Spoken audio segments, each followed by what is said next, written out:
안녕하십니까. 2020년 5월 28일 이정훈입니다. 오늘은 문재인 정부의 외교, 미중 사이에서 한국 외교가 어떻게 가야 되나. 지금 윤미향 사건 때문에 참 중요한 문제를 저도 지금 다루지 못해왔습니다. 잠시 더 중요한 문제로 윤미향 문제를 접고 중요한 문제로 보겠습니다. 시험대에 오른 문재인 외교, 윤미향 사건에 이은 또 다른 진짜 쓰나미, 그런 주제입니다. 5월 28일 중국 전인대가 폐막하면서 홍콩 국가보안법을 처리합니다. 미국이 이제 동북아보다 하루 천천히 가는데 26일 날 트럼프는 우리가 무엇인가 하고 있다. 며칠 안에 듣게 될 것이다. 아주 강력할 것이다. 이 예고를 했습니다. 미국은 이미 홍콩 인권법이라는 걸 만들어 놓았습니다. 작년에 미국 상하원에서 모두 만장일치로 통과됐고 트럼프가 서명을 했습니다. 따라서 이 법은 지금 발효되어 있다고 봐야 됩니다. 이 법은 뭔가 하면 매년 홍콩의 자치 수준을 평가해서 계속 홍콩에게 특별한 지위를 줄 것인가를 결정하는 법입니다.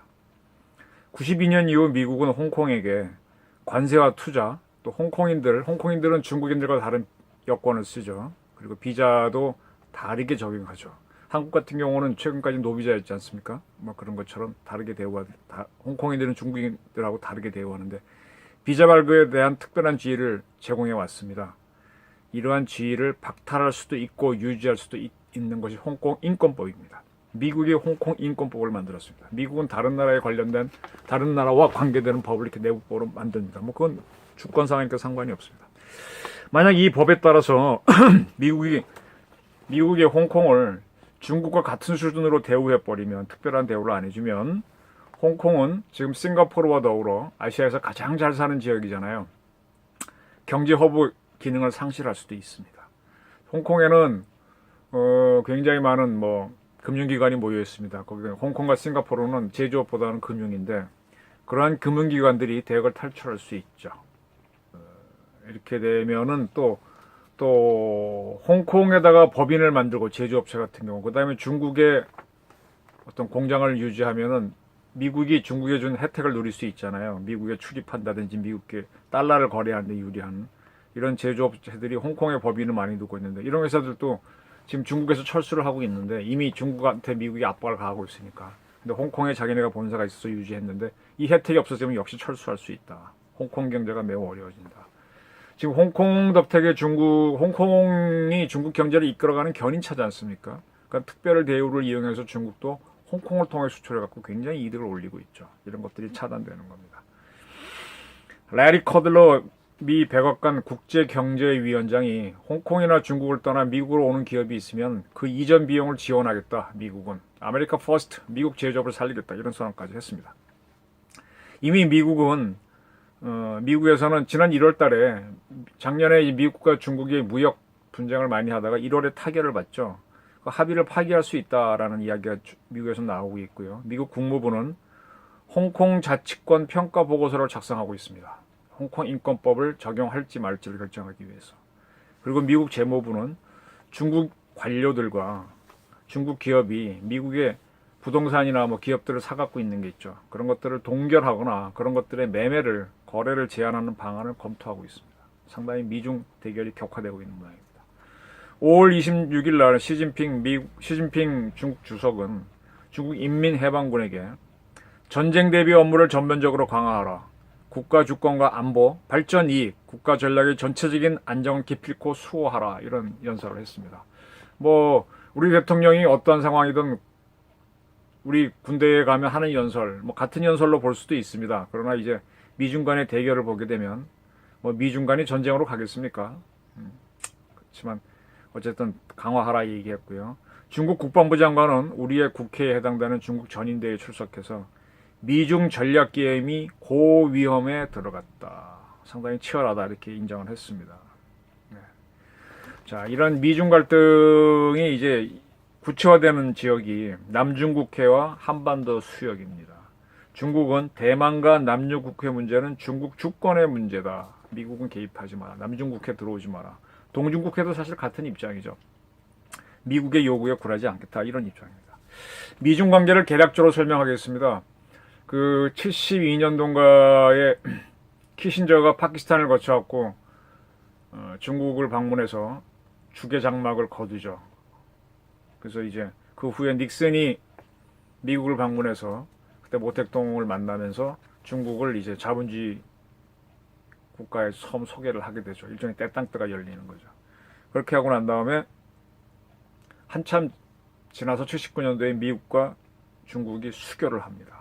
이걸 그때는 이제 마오, 모택동이 죽고 등소평이 실권자인데 등소평이 흑모백묘론 검은 고양이면 어떻고 흰 고양이면 어떠냐, 쥐만 잘 잡으면 되지, 공산주의면 어떻고 자본주의면 어떠냐, 중국이 잘 살면 되지, 그런 전략으로 개혁 개방을 해서 중국이 공산주의 국가하고만 거래하던 방식을 깨고 자본주의 국가와 경제 교류를 하면서 비약적으로 발전합니다.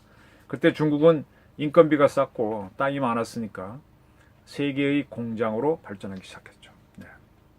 그렇게 중국이 자꾸 자본주의 경제권으로 들어오니까 1989년도에 이 동아시아에서 한국, 뉴질랜드가 중심이 돼갖고 에이펙을 지금 만듭니다. 아태 경제협력회의인가요?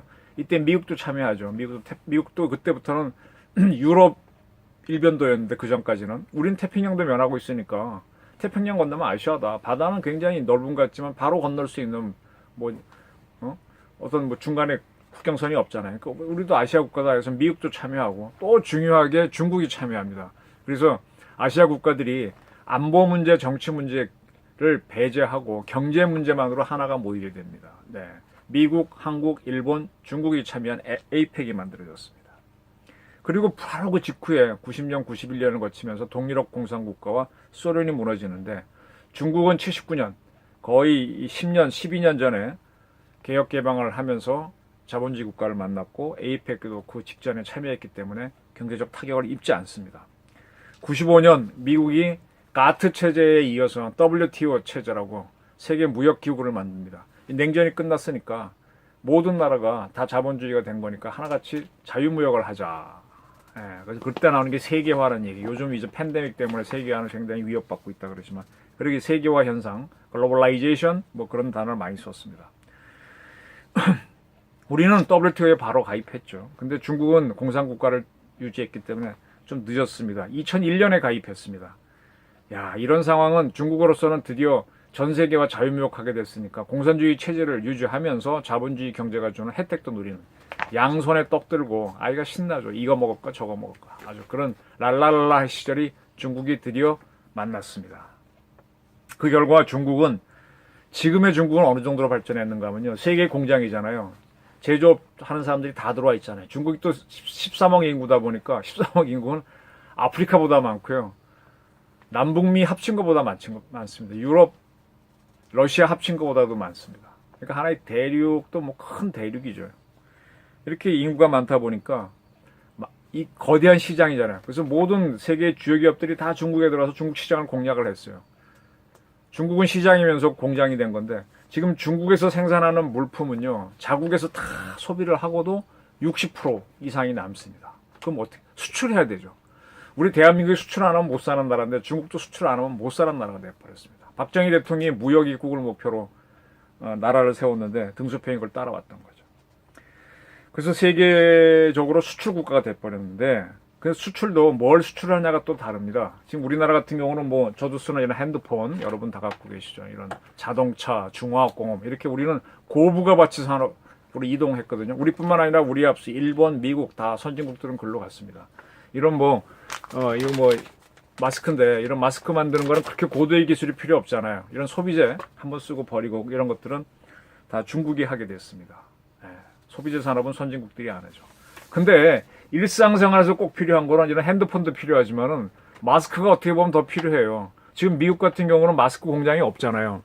그래서 미국이 마스크 구하는데 애를 먹었잖아요. 우리는 다행히 아직 갖고 있어서 뭐 수출을 좀 하고 그랬는데, 이 소비재 산업은 일상생활과 연결되는데 중국이 이게 최강국이다 보니까 중국과 세계가 무역 경쟁을 해서 중국이 소비재 상품을 수출해주지 않으면 선진국이 고통을 받게 돼 있습니다. 네. 중국은 이렇다 보니까 무역을 안 하면 살 수가 없기 때문에 계속 수출하기 위해서 주변 국가들을 친중 국가로 만들어서 자기네가 이제 수출도 하고 또 이제 자기는 번 돈을 투자도 하는 1대1로를 펼치고 있고, 그다음에 제조 2025 제조 영어 그대로 제조가 뭐죠? 갑자기 생각이 안 나네. 그러니까 이제 2025년 중국은 산업을 좀 더 고부가 가치해서 지금의 한국처럼 옛날 소비재 산업을 하는 한국이 지금은 고부가 가치의 강국이 된 것처럼 그렇게 변모를 해서 2025년에도 여전히 지금 한국처럼 제조업 강국이 되자 이런 목표를 세우고 밀어붙이고 있습니다. 이렇게 중국이 경제적으로 성장하다 보니까 오늘 아침 신문에 모두 나왔는데 OECD가 세계 주요 국가들의 GDP를 평가했어요. 1위는 당연히 미국이죠. 달러로 21조가 넘고요. 21조. 그 다음에 중국이 14조. 이렇게 컸습니다. 인구가 워낙 많으니까 많이 컸습니다. 일본이 중국의 절반도 안 되는 한 6조가량, 독일이 한 4조가량, 영국, 프랑스, 이태리가 2조를 넘기는 수치. 그 다음에 캐나다 1.7조, 러시아 1.7조, 한국이 1.6조. 한국도 대단하죠. 세계 10대 한국이네요. 경제로 따지면. 어쨌든 근데 한국보다도 훨씬 7배 정도 많은 게 지금 중국이 돼 있는데 중국이 크죠. 중국이 다음 G2가 됐습니다. 중국이 경제적으로 성장하다 보니까 그 다음에 외교력과 안보에서도 팽창을 했습니다. 지금 그 중국은 이제 강국이 됐기 때문에 옛날에는 이제 국민들 자기네 백성들 밥 먹여주자라는 게 목표였어요.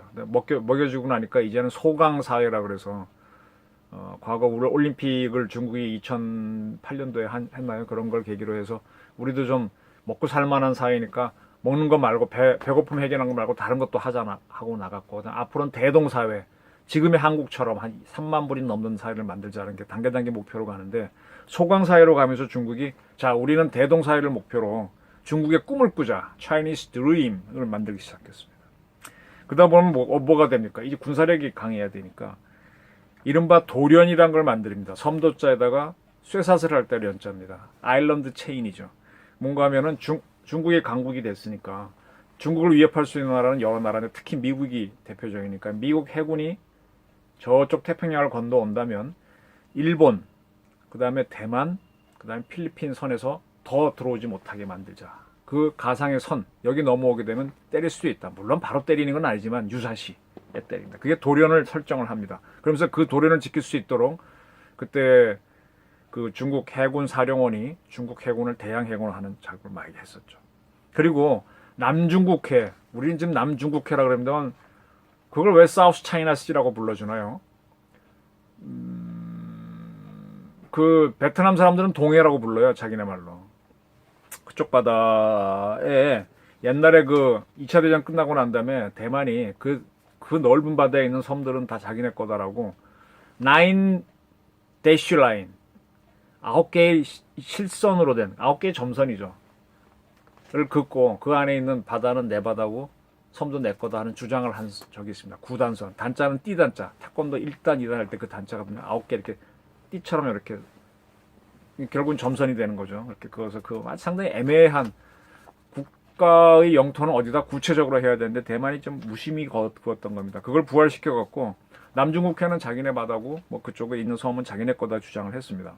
이런 개념은 일본이 과거 천해리 안으로 들어오는 일본 영토에서부터 천해리 바깥에 들어오는 배가 위협을 가하면 일본은 그걸 위협으로 보고 막겠다는 일천해리 전수 방위 개념을 세운 적이 있습니다. 그거와 비슷하죠. 지금 한국 해군은 600해리 전수 방위 개념을 조금 세우려고 하는데 아직 공표한 적은 없습니다. 이런 것들을 뭐란 하면 Anti-Access Area Denial, A2AD라 그럽니다. 유사시에 적국의 함대가 오는 것을 막는 것, Anti-Access, 접근을 막는 거죠. Area Denial, 요 수역을 적의 작전 구대 지역으로 두는 걸 반대한다. 그런 개념입니다. 이런 거를 구체화하기 위해서 중국은 영해 및 접속 수역법을 만들었는데 그 6조에 국제 유해 뭐라 그러냐면 외국군함이 중국 영해에 들어오려면 중국 정부의 허가를 받아라. 허가를 받도록 했습니다. 근데 이 중국 영해에는 이걸 적용할 수 있겠죠. 근데 유엔 해양법 협약은 무인도 사람이 살지 못하는 섬에다가 인공시설을 해놓고 따라서 여기에다가 영해법을 적용하면 안 된다라고 되어 있습니다. 유엔 해양법 협약은. 근데 중국은 남중국해에 있는 무인도에 막 시설을 합니다. 그래놓고 그 섬 12해리 안으로 중국 영해로 들어오려면 허가를 받아라 이렇게 주장합니다. 그래서 그런 식으로 남중국해를 자기네 영해로 굳혀가려는 내해로 굳혀가는 작업을 하고 있는 거죠. 중국은 경제적으로는 1대1로 그 다음에 군사적으로는 도련과 구단선 그다음에 국내법으로는 국내 영해 및 적소법 이런 걸 만들어서 계속 그렇게 팽창을 해갑니다. 경제도 성장하고. 그러다 보니까 영토 문제를 놓고 일본과는 일본의 센카쿠 열도를 놓고 다퉜죠. 필리핀과는 스카보로 섬 놓고 다퉜죠. 대만하고는 양안 문제 갖고 싸웠죠. 동남아 국가, 베트남, 말레이시아 이런 나라하고는 남사군도에 있는 여러 섬 놓고 많이 싸웠습니다. 네. 특히 이제 영유권 문제는 예민했습니다. 그리고 중국은요, 이 동남아부터 서남아 국가까지 이렇게 그 인도 차이나 반도가 있고 인도가 이렇게 바다 툭툭 튀어나와 있잖아요. 거기다 이렇게 둘러싸는 식으로 이렇게 넥타이가 아니고 목걸이 매면 목걸이 축 쳐지지 않습니까? 그래서 목걸이 이렇게 걸어두시 해갖고 그쪽에 해상 실크로드를 만들어서 유럽까지 중앙아시아까지 연결되는 중동까지 연결되는 그런 해상 실크로드를 하겠다. 이런 전략들을 피면서 이제 동남아, 서남아, 중동까지를 중국의 영향권에 넣으려고 하는 노력을 많이 했습니다. 네. 그래서 이 남사군도에 있는 섬에다가 뭐 해군 기지도 만들고 별짓을 다 하고 있습니다. 그리고 또 뭘 하고 있는가 하면은 우리나라도 여러 번 문제가 됐는데 동해로 중국의 대형 항공기, 중국 공군에 그다음에 대형 함정들이 들어옵니다. 그래서 우리의 카디즈나 우리의 EEZ를 막 농락을 하는데 이런 것들이 다 도련과 그다음에 중국의 중국몽과 연결된 팽창 정책입니다. 이렇게 들어오게 되면은 우리하고 미국이 일본이 예민하게 반응하는데 그때 편승을 해버리는 게 북한이에요. 북한은 자절다하고 중국이 위협 가할 때 같이 위협을 가하면서 자기의 힘을 극대화해서 겁을 주는 거죠. 여기에 대해서 미국이 군사적으로 대응하는 게 남중국해에서는 FONOP이라고 그럽니다. Freedom of Navigation Operation의 작전입니다. 항행의 자유 작전. 즉 중국이 자기네 인공시설을 한 섬에 12해리까지는 못 들어오게 막는데 그 12해리를 미국이 군함을 동원해서 통과해버리는 거예요. 그럼 중국 군함에서 막습니다. 그럼 둘이 이제 우리 그 연평도에서 서로 우리 남북 해군 함정이 박치기 우리는 하는데 걔네는 아직 하지 않았어요. 서로 막 가까이서 서로 말하는데 너 피자 먹었냐 이런답니다. 배 타보면 아는데 배 소리가 굉장히 큰데 뭐 메가폰 잡고 하는지 소리는 좀 어려울 거예요. 파도 소리도 크고 바람 소리 커서 너 피자는 먹었냐? 우리 남북한 군이 GP에서 이 밥에 고깃국 먹었냐? 뭐 소리 지르고 옛날에 했는데 그와 비슷하게 대치를 하고 있습니다. 그리고 이제 한반도 수역하고 일본의 오키나와 이쪽에서는 미국이 해공군 전력을 최근에도 B-1 전략 폭격기가 한 바퀴 삑 돌아가고 그런 식으로 이렇게 서로 대치를 하고 있습니다. 이게 상황인가 하면요. 자, 국제법과 그다음에 어떤 자유를 지키는 거는요.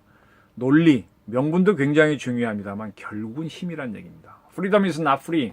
자유를 원하거든 전쟁에 대비해라. 베제티우스의 로마의 베제티우스의 말이죠. 이거를 무시하는 사람들이 있어요. 힘이 없으면은 아무리 좋은 명분이 좋은 자유를 못 지킵니다. 그래서 군사력을 늘려야 되는데 문재인 정부는 최근 남북 관계를 하기 위해서 어떤 국방비를 줄여서 추경을 해갖고 뭐 재난기금을 주겠다, 남북 관계를 좀 좋게 하겠다 하는데 저는 상당히 좀 위험한 걸로 봅니다. 그렇게 해서 평화가 오지 않습니다. 자, 그 중국이 이 동남아 국가하고 한국, 일본, 그다음에 대만에 이렇게 1대1로라든지 또는 뭐 돌연 구단선으로 압력을 가할 수 있는 거는요. 그들 역시 힘이 있기 때문이거든요. 그들도 이걸 평화라 그러면서 자유라 그러면서 들어옵니다. 그들이 힘은 뭔가 하면은 ICBM은 미국 때리는 거고 중거리 핵미사일, MRBM은 한국, 대만, 일본, 동남아 국가 때립니다. 동남아 국가는 뭐 힘이 없으니까 안 때려도 되고 이 세 나라 때릴 수 있는 게 바로 MRBM입니다. 이걸 굉장히 많이 갖고 있어요. 중국의 주 핵전력은 MRBM입니다. 미국 때리는 ICBM은 20발 정도밖에 없습니다. 바로 이게 굉장히 그렇게 되면 미국도 함대가 가까이 오면은 MRBM, 중국은 이제 대함 탄도미사일 MRBM을 또 개발해서 미국 함대를 위협하니까 이게 문제가 되는 거죠. 그 과거 이제 미소가 굉장히 중거리 핵전력 갖고 대립을 해가지고 INF라고 중거리 핵전력 제한 협정을 맺었는데 지금 미국은 그 INF 조약에 중국도 들어오라는 겁니다. 중국은 나 안 들어가. 너하고 과거 소련이 한 거지. 나는 안 해. 이게 지금 이제 외교 간에 미중 간의 경제 압력과 대결과 별도로 안보 싸움이 되고 있는 거죠. 자, 이제 보십시오. 이제 미국과 중국이 극도로 대입해서 중국 전인대회가 홍콩 법을 통과시켰습니다. 그럼 미국은 인권법을 가동하겠죠. 홍콩 인권법. 그렇게 해서 홍콩에 있는 많은 기업과 금융기관들이 탈출을 하면 그럼 중국 경제도 어려워지겠죠. 근데 한국도 지금 양손에 떡 들고 있잖아요. 안보는 미국, 경제는 중국에 투자해서. 그럼 중국 경제 나빠지면 우리는 어떻게 할 겁니까? 네.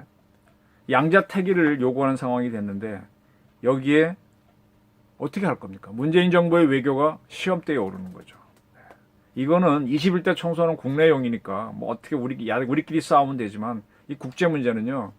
재난기금 준다고 선거가 바뀌지 않아요. 어려운 상황입니다.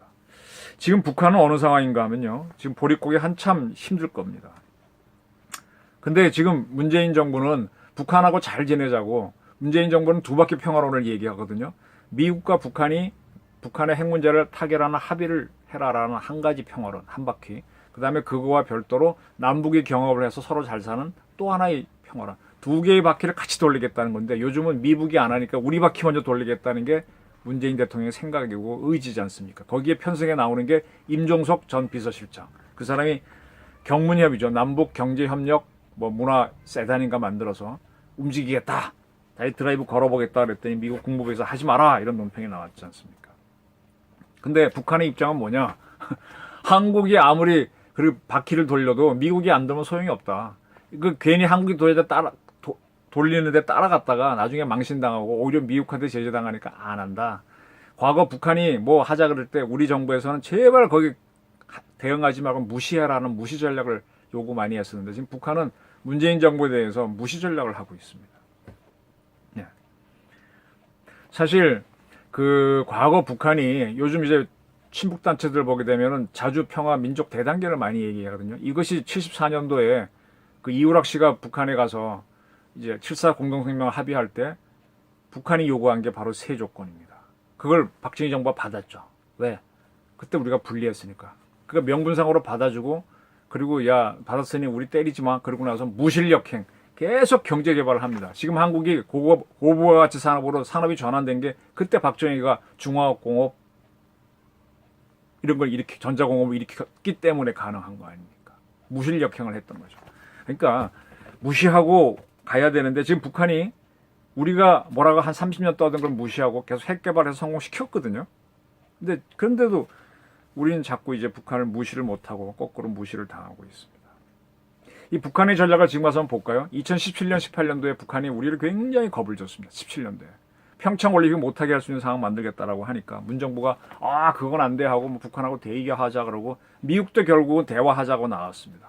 그 덕택에 먼저 18년에 문재인 대통령을 판문점에서 만나고 그 다음에 미국의 트럼프도 따라와서 싱가포르 하고 2019년도에 하노이에서 만나면서 남북회담을 하니까 미북회담이 정상회담이 되는 성과를 거뒀죠. 네. 근데 하노이에서 이제 노딜을 만들어 버렸는데 지금은 그때는 이제 한국을 먼저 문재인을 만나주니까 트럼프까지 가능했지만 지금 문재인 대통령 100번 만나도 안 된다는 걸 북한이 알아요. 그래서 neglect 무시하는 전략으로 가는데 지금 자꾸 우리는 뭐 만나자 그래요. 떠나간 여자한테 제발 와주세요 하는 찡찡이 전략인데 찡찡이 전략은 할수록 손해죠. 끈적거리면 사람들이 싫어합니다. 그리고 트럼프도 이제 문 대통령 정부에 대해서 하지마, 웃기지 마 이렇게 좀 무시를 하는 전략으로 보이는 모양입니다. 네, 그런 상황입니다. 근데 아까 말씀드린 대로 중국이 미국과 다투면 과거 소련이 미국과 다투면은 그 틈을 이용해서 북한은 우리한테나 미국에 도발을 했습니다. 네. 그 북한은 지금 미국에 대해서 빠락빠락 대들고 있어요. 뭐 격동 상태를 항상 미사일 쏠 수 있는 상태를 유지한다. 사실 도발을 하고 있죠. 자, 근데 지금 중국도 절대 미국에서 쉽게 안 물러나요. 미국이 홍콩 인권법을 동원해서 홍콩을 건들면은 중국은 경제 나빠지겠죠. 그러면 또 민족주의를 뭉칩니다. 그럼 시진핑 지금 2차 연임 정부인데 더 독재가 강화되죠. 시진핑은 괜찮죠. 고생하는 건 중국 인민이지. 네. 근데 중국 인민들은요, 정부가 차단돼 있거든요. 중국 국민들은 국민이라고 하기 어려워요. 주권을 갖고 있는지 좀 헷갈려요. 중국 공산당원이 아니면 없다고 볼 수도 있거든요. 인민으로 표현하겠습니다. 그래서 중국 정부가 뭐라 그러면 그 말을 믿을 수밖에 없어요. 그건 살아본 사람들이 압니다. 중국 사람들은 정보가 제한돼 있고 북한은 사람들은 더하고.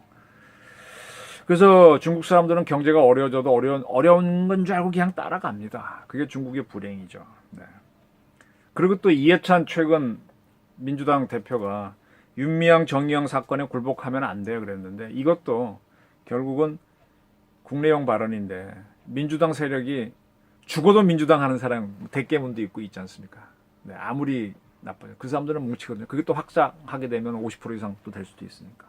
이런 식으로 이제 국내용 정치를 해서 결합해 가기 때문에 미국의 압박은 의외로 성공 거두지 못하고 오래 갈 수도 있다는 얘기입니다. 중국 사람들이 투이 불파란 얘기를 합니다. 싸우긴 싸우는데 판은 안 깬다. 네, 져봐야 판정패다. 네, 완전 항복하는 건 없답니다. 지금 미중 간의 싸움이 그런 투이 불파입니다. 과거 미소 간의 대결도 전쟁 안 하잖아요. 계속 겁만 주지. 그때 편승했다 전쟁하는 줄 알고 막 전쟁 찬성 쇄도로 갔던 사람들은 나중에 바보 됩니다. 네, 지탄을 받죠.